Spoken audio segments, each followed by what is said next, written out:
Let me tell you about a hot, dry October in 1987, out in Hudspeth County, in the western corner of Texas, where the road runs flat and white between Sierra Blanca and the New Mexico line. That is the country I want you to picture. Chihuahuan desert, low limestone ridges burned the color of old bone, creosote bush, and scattered mesquite all the way to the horizon, and a sky that turns from pale blue to the color of dust by 2 in the afternoon. A man could ride a horse for half a day out there in the 80s and not see another human being. The water, when there was any, ran underground. The cattle, when there were any, were lean and slow. And the men who held the land held it the way their fathers had held it, by patience, and by silence, and by stubborn refusal to leave. This is a story about a man named Wil Brennick, who everyone in the county just called Wil. He was 48 years old that October. He stood about 6'1".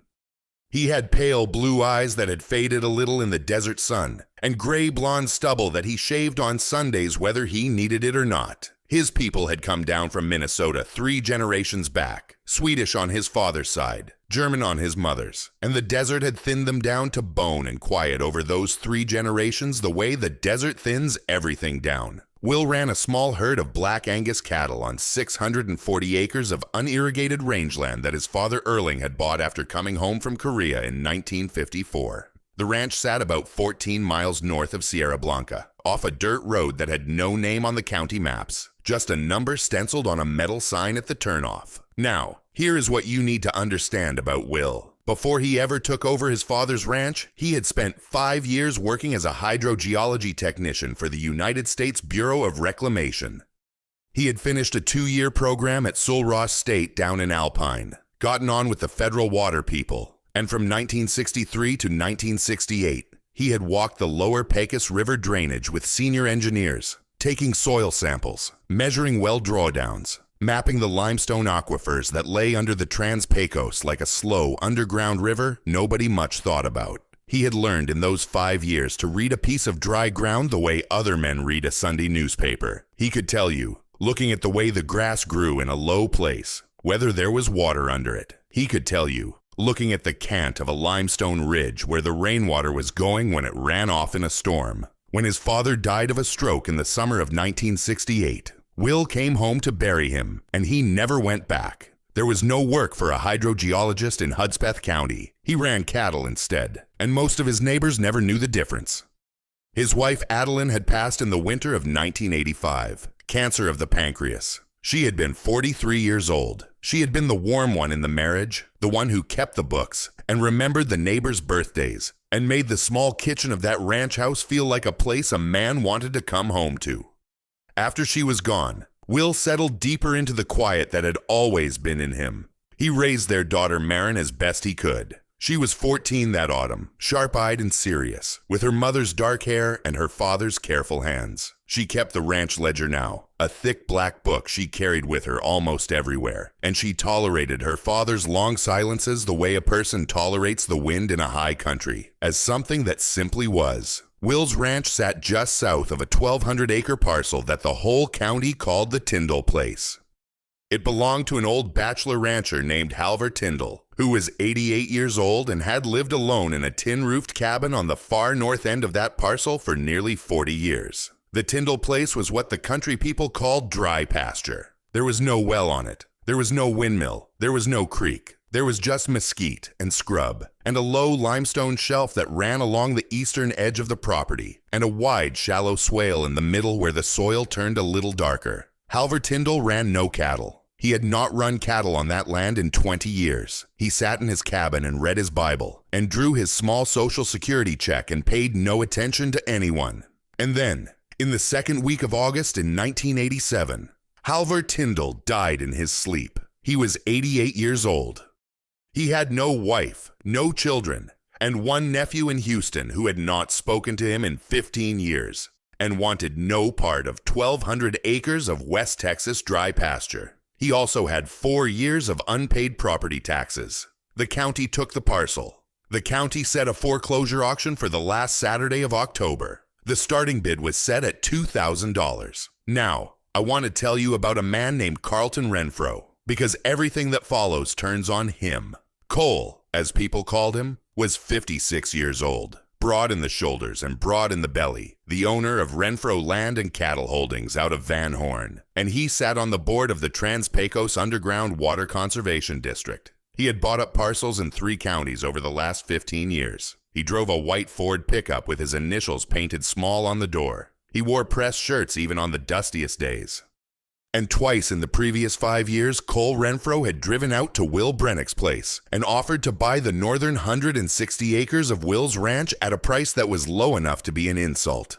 Both times Wil had declined with a politeness that was, by then, the only kind of refusal he knew how to give. Cole Renfro had not forgotten either refusal. But this is the part that matters. Wil Brennick, sitting at his kitchen table on a Thursday afternoon in early October with the auction notice from the feed store in his hand, was not thinking about Cole Renfro. He was thinking about his grandfather Trygve Brennick, who had ridden the Trans-Pecos country in the early 1950s with a private hydrogeologist named Carl Rademeister, mapping the water that lay under the dry pasture in a series of brown leather notebooks that Wil had inherited, and that had sat in a cedar chest at the foot of his bed for 25 years untouched. Wil set the auction notice down on the table. He stood up. He walked into the bedroom. He opened the chest. And he took out a brown leather notebook dated 1952, opened it carefully to a page near the middle, and he stood there in the half-dark of that bedroom and read his grandfather's pencil handwriting from 35 years before, which said in plain block letters, Tindall North Section, Capitan Reef contact, 72 feet, head pressure 18 feet positive, TB 1952. He read it 3 times. Then he closed the notebook and walked back to the kitchen and sat down at the table and did not move for almost an hour. The Capitan Reef is the remnant of a fossilized barrier reef from the Permian period, roughly 260 million years old, that runs in a long curve from the Guadalupe Mountains in southeastern New Mexico down through the Trans-Pecos region of West Texas. In places where the reef rock comes near the surface, it can carry significant volumes of fresh water under natural pressure. By the late 20th century, only a handful of working hydrogeologists in the region could read the surface signs of a Capitan Reef contact in dry country. The knowledge had not so much been lost as it had simply stopped being passed down, one generation at a time, until almost nobody remembered it existed. Part 2. The auction. Now, here's where the story really starts to move. Wil Brennick did not act fast. That was not his way. He spent the next 10 days quietly, the way a man checks his work twice before he signs his name to it. On a Tuesday morning 2 days before the auction, he rode his old bay gelding north across the fence line and on to the Tindall place. He rode for almost 2 hours through the mesquite and the creosote, holding his grandfather's notebook in one hand against the saddle horn, until he came to a low limestone ridge that ran north-south along the eastern edge of the property. He dismounted. He walked along the ridge for almost a quarter of a mile, and there, just the way his grandfather had drawn it in 1952, he found the place where the limestone broke through the soil in a shelf about the size of a kitchen table, with a slight rusty staining in the rock that told him there was iron-bearing water moving below it. He stood there for a long time. Then he turned and looked west, down across the shallow swale where the soil turned a little darker. And he saw a stand of 3 half-dead cottonwood trees that had no business being alive in country that dry. Cottonwoods need their roots in water. The fact that those 3 trees were still standing meant the water was there, 20 feet down or 70 feet down, but there. He had seen the same sign on the Pecos in 1965 when he was 26 years old, walking a sample line with a senior engineer who had taught him to read the cottonwoods the way a doctor reads a man's color. He rode home in the late afternoon. He did not say much at supper. Marin watched him over her plate of beans and cornbread, and waited. After they had cleared the dishes, Wil told her, plainly and slowly, the way he told her everything important, what he had seen. He told her about the limestone shelf and the cottonwoods in his grandfather's notebook. He told her there was water under the Tindall place at about 72 feet, under natural pressure, and that the auction starting price was $2,000, and that he believed the parcel, with a working artesian well drilled on it, would be worth somewhere between $40,000 and $80,000 as winter pasture, and possibly far more if the water could be pumped to the surface for sale to ranchers downslope in a drought year. Marin set her pencil down beside her ledger. She looked at her father a long time. Then she asked him how much money they had. Wil told her $4,200 in the savings account at the First State Bank of Sierra Blanca, plus another $800 he could borrow against the ranch on a short note. That gave him $5,000 total, give or take. The auction was Saturday. Maren wrote a single line in her ledger in her careful schoolgirl hand and said in her flat 14-year-old way, "Then you bid up to $5,000 and not a dollar more." Wil almost smiled. He said he wouldn't. Saturday came hot and bright. The auction was held on the cracked concrete pad of the old livestock pavilion at the Hudspeth County Fairgrounds, just outside Sierra Blanca, with about 60 wooden folding chairs set up under a borrowed canvas tent. The temperature was already pushing 93 by 10 in the morning. About 45 people showed up, mostly out of curiosity, a few out of a vague hope that they might pick up a piece of dry pasture cheap and run a few goats on it. Cole Renfro came in a pressed western shirt with pearl snaps and clean, unscuffed Lucchese boots, and a new gray resistal hat, and he made a point of sitting in the front row where everyone could see him. Wil came in his work clothes, a dark wool coat patched twice at the left elbow with a mismatched darker patch of wool, stiff Carhartt work pants with dried caliche mud at the cuffs, old cracked resoled Red Wing boots, and he sat in the back row with Maren beside him holding the ledger. He held his cap in both hands in his lap. The auctioneer was a man named Boone Doc Whitaker, a decent fellow from Van Horn who had been calling country auctions for 22 years and knew cattle and ranch tracks about as well as any man in West Texas. He climbed up to the wooden podium, tapped the microphone twice, and started the bidding at $2,000. There was a long pause. Then a goat farmer from down near Alamore named Lauren Pacheco, who had come mostly out of friendship to Wil, raised his paddle at $2,200. Cole Renfro bid $25 without looking up from his program. Somebody bid $28. Renfro bid $3,000. The bidding climbed slowly to $3,500, and there was already a sense in the tent that it was getting silly for a piece of dry pasture nobody else wanted. By $3,800, it was just Renfro and one out-of-town fellow from El Paso who lost interest at $4,000. Renfro smiled. He thought he had it. And then Wil Brennick raised his paddle from the back row and bid $4,200. Boone Whitaker paused for a half second at the podium, surprised. Cole Renfro turned around in his folding chair to see who was bidding. When he saw Wil, his face changed. It went from satisfied to confused to amused to something a little sharper underneath. He turned back around and bid $4,400. Wil bid $46. Renfro bid $48. The tent had gone quiet. Folks were leaning forward. Renfro bid $49 and turned all the way around in his chair, his arm draped along the back of it, and he said loud enough for the whole tent to hear, "Wil, son, you are paying nearly $5,000 for 1,200 acres of dry pasture that Halvor Tindall couldn't run a goat on while he was alive. You sure about this? You been out in the sun?" Wil didn't answer. He just raised his paddle again. $5,000. Renfro's face was a little red now. He bid $52. Wil paused for the length of a breath. He glanced down at his hands. He thought about the cottonwoods. He bid $5,500. $200 past the ceiling Maren had set him. Renfro paused. He looked at his hands. He looked at the tent. He looked for the first time like a man who wasn't entirely sure why he was still in the bidding. The truth was that Cole Renfro didn't actually want the Tindall place. He wanted to be the man who beat Wil Brennick at something publicly, in front of his neighbors. But $5,500 for a parcel of dry pasture was already past the point where his pride would let him pretend it was about the land. He shook his head. He waved the paddle down. He said, loud enough for the tent to hear, "It's yours, Brennick. Hope you enjoy the dust." The tent laughed. Boone Whitaker called the lot sold at $5,500. Wil walked up to the table, signed the paperwork, counted out the cash from a brown envelope, and shook Boone's hand. Maren stood beside him with her ledger under her arm and her face perfectly still. Behind them, the laughter rolled out under the canvas like dust in a low wind. In 1987, the average price for unirrigated rangeland in Hudspeth County, Texas, ran between $12 and $35 an acre, depending on access to water. A 1,200-acre parcel without a working well was generally considered worth somewhere between $15,000 and $25,000 at best, and often less. A parcel with a verified artesian well delivering significant flow under natural pressure could, in the right drought year, be worth 3 to 5 times that figure. The difference between the two valuations rested on a single piece of information that almost no one in the county possessed. Part 3. The water.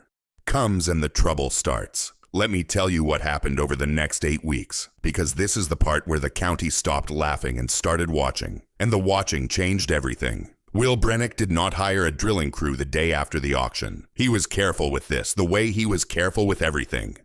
On a Monday in early November, he drove the 120 miles to El Paso in his old Ford pickup with his grandfather's notebook wrapped in a clean dish towel on the seat beside him. He drove to a small office on the north side of the city, a single-story stucco building with a faded sign that read Mondragon Hydrogeology Consulting, and he walked in and asked to speak to Mr. Ezra Mondragon. Ezra Mondragon was 71 years old. He had been born in Las Cruces and had spent 32 years with the Bureau of Reclamation working the Rio Grande and Pecos drainages. And he had been in private practice in El Paso for the last 12 years, taking small jobs from ranchers and county water boards who couldn't afford the big firms in Austin and Houston. He was a small man with white hair and dark eyes and the kind of careful, unhurried manner that came from a lifetime of measuring things that did not lie.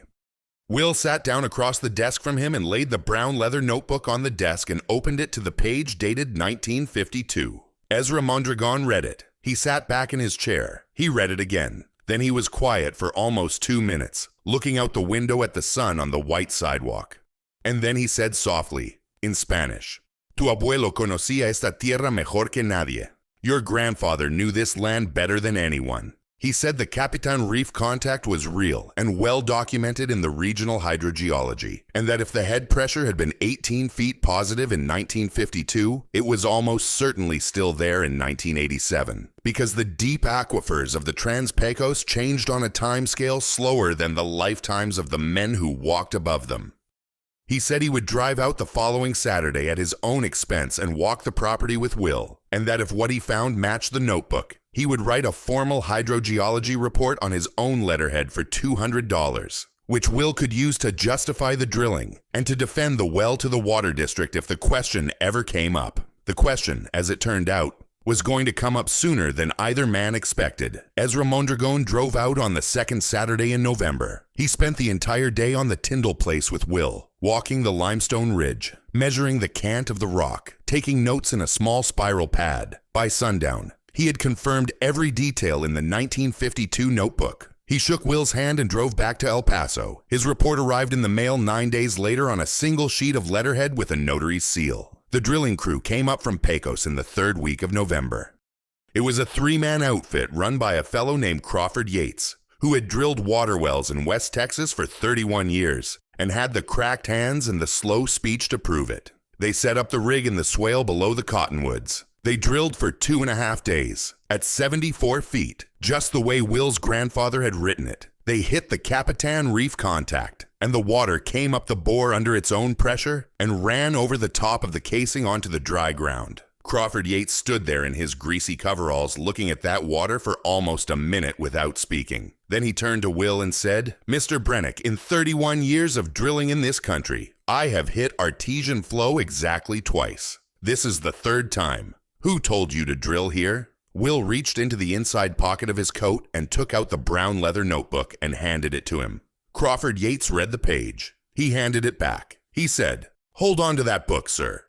There ain't another one like it in the state of Texas. The well delivered 220 gallons per minute under 14 feet of positive head. Word started to move. By the second week of December, 2 ranchers from the next county over had driven down and met Wil at his kitchen table to ask about winter grazing leases on the Tindall place. They paid cash. By the first week of January, a 3rd rancher from down near Marfa had driven up to discuss a longer arrangement. Marin entered every payment in her ledger in her careful schoolgirl hand. Wil bought a used 3-axle water trailer and started hauling artesian water to 2 old-timers down the road whose wells had gone bad in the fall. He charged them at cost. He did not raise his prices on the grazing leases. He did not boast in town. He did not by his nature do any of the things a man might have done. But Cole Renfro saw it all. Cole Renfro drove past Wil's place every other afternoon on his way back to Van Horn from the dealership in El Paso. He saw the strange pickups. He saw the out-of-county plates. He saw the new water trailer. He saw cash moving across that kitchen table. And he had stood under a canvas tent in October and told Wil Brennick in front of 45 neighbors that he was paying $5,500 for dust. Cole Renfro did what a certain kind of man does when he cannot beat someone honestly. He went to the water district. He had a long lunch one Thursday at the cafe in Van Horn with a man named Vernell Hadley, the assistant director of the Trans-Pecos Underground Water Conservation District, who owed Renfro nearly $4,000 on a hardware and feed account at Renfro Land and Cattle Holdings that had been quietly carried open through some lean months. Renfro mentioned in the casual way these things are mentioned that Wil Brennick was running an unmetered artesian well on the old Tindall place that might be in violation of the recently adopted district pumping quotas for the deep Capitan aquifer. He suggested, also casually, that the well had been drilled without notice to the district. He wondered, just thinking aloud, whether the district might want to look into it. 3 weeks later, on a cold morning in the second week of January 1988, Wil Brennick received a certified letter from the Trans-Pecos Underground Water Conservation District. The letter stated that Mr. Brennick's newly drilled well on the Tindall parcel was operating in possible violation of district pumping quotas, that all production from the well was to be suspended pending a hearing, and that furthermore, the district would be reviewing all wells on the Brennick property for compliance, including the well his father Erling had drilled in 1964 that watered the home ranch and had watered it for 23 years without complaint or controversy. The letter was signed by Vernell Hadley. Wil sat at the kitchen table with that letter in his hand for almost 2 hours without moving. Maren read it over his shoulder. She did not say a word. She did not need to. They both understood, even without saying it, who was behind it. The well Wil had drilled. The well his father had drilled. The entire ranch his family had held for 33 years, suddenly hung by a thread of paper signed by a man who had never set foot on the Brennick land. And outside the kitchen window, the January wind blew dust across the corral. And Wil understood, sitting there alone, that he was not going to win this one by himself. Part 4. The Cattlemen's Hall. Now, here is the part of the story that matters most, because it is not really about the water. It is about the man Wil Brennick had to become before he could keep it. Wil sat alone in the barn the night the letter arrived. Maren had gone to bed. The wind was working at the loose tin on the south side of the roof. The kerosene lantern hanging from a nail threw a slow yellow light across the workbench, and Wil sat on a wooden stool with the certified letter in one hand and his grandfather's notebook in the other, and he felt something inside him give way that had been holding for a very long time. He had spent his entire life not asking anyone for anything.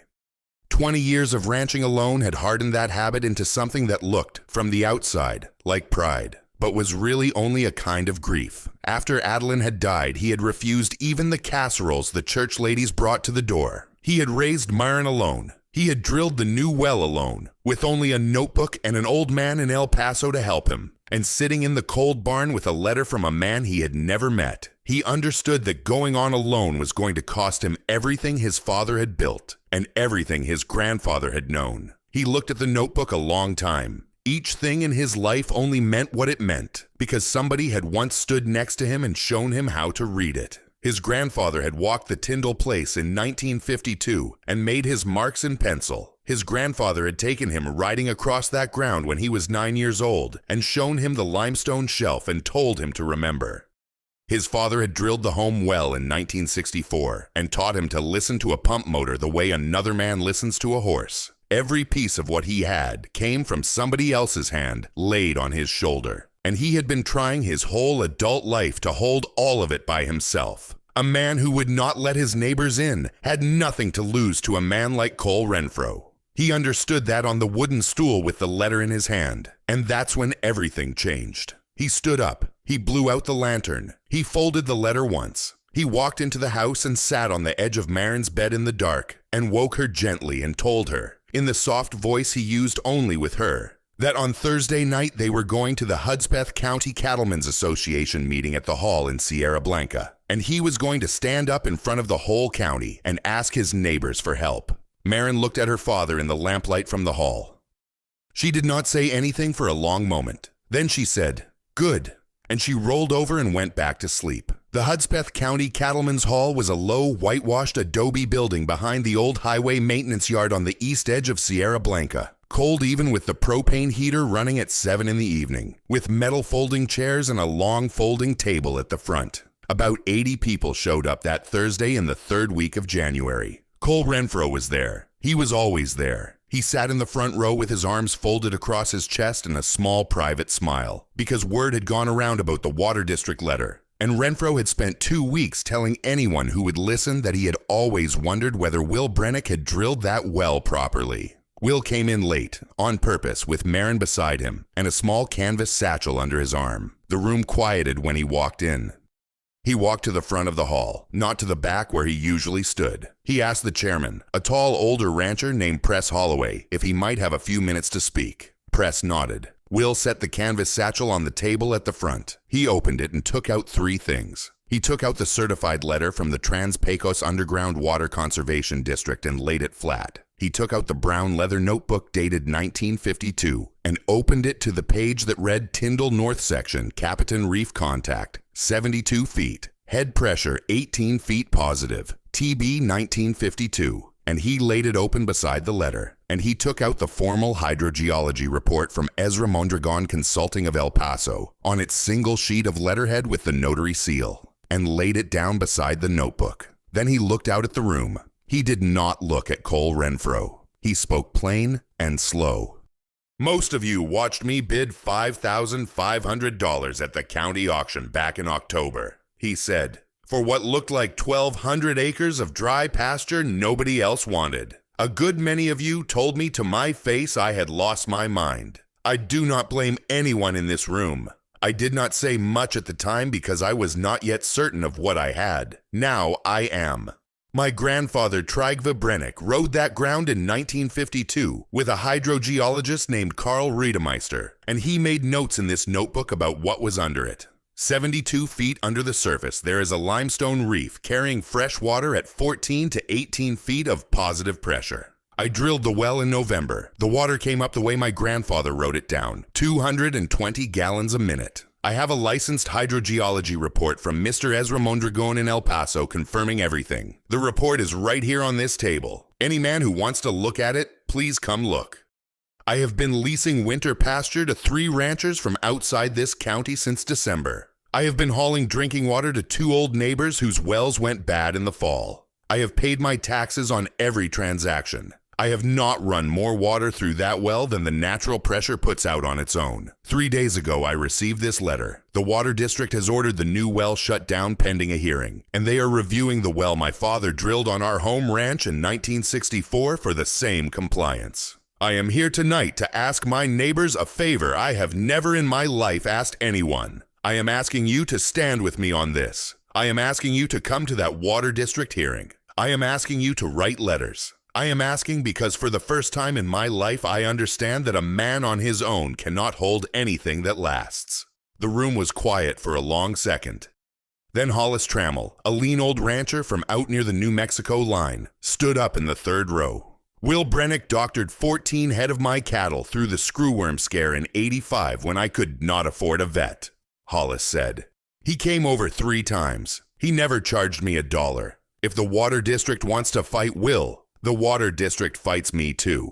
Then Ramona Esquivel, who ran the feed counter at the cooperative in Sierra Blanca, stood up in the 5th row. He fixed my house pump 3 winters running, she said. He would not take payment. I will write a letter. Then a school teacher from Alamore stood up. Then the postmaster of Sierra Blanca. Then Crawford Yates, the well driller from Pecos, stood up in the back and said, in his slow voice, that in 31 years he had drilled exactly 3 artesian wells in the Trans-Pecos, and that the 3rd one had been drilled lawfully and in accordance with every state regulation he knew of.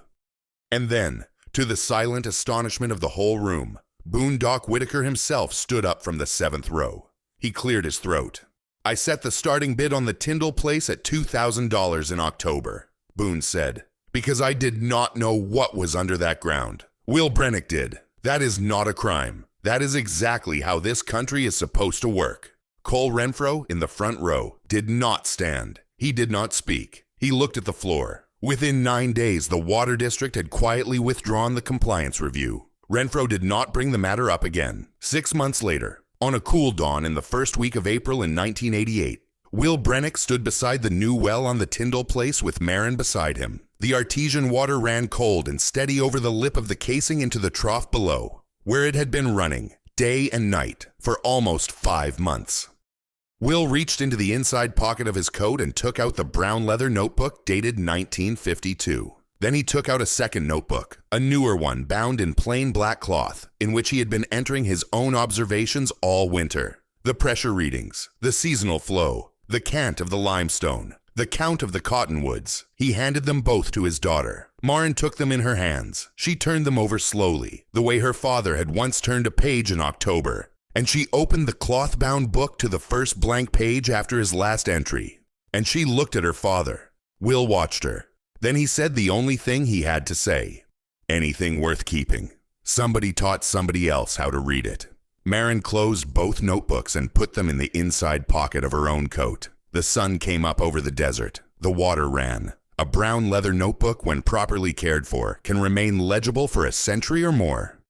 The skill to read what is written in it, however, lives only in the hands and eyes of the person taught to use it, and dies with that person unless it is passed on. Across the American West in the late 20th century, as small ranches passed out of family hands, and the men and women who had walked them grew old and were buried, a great deal of irreplaceable knowledge about water and grass and weather was lost. Not because the land had changed. The land changes slowly. It was lost because no one had stayed close enough, long enough to be taught.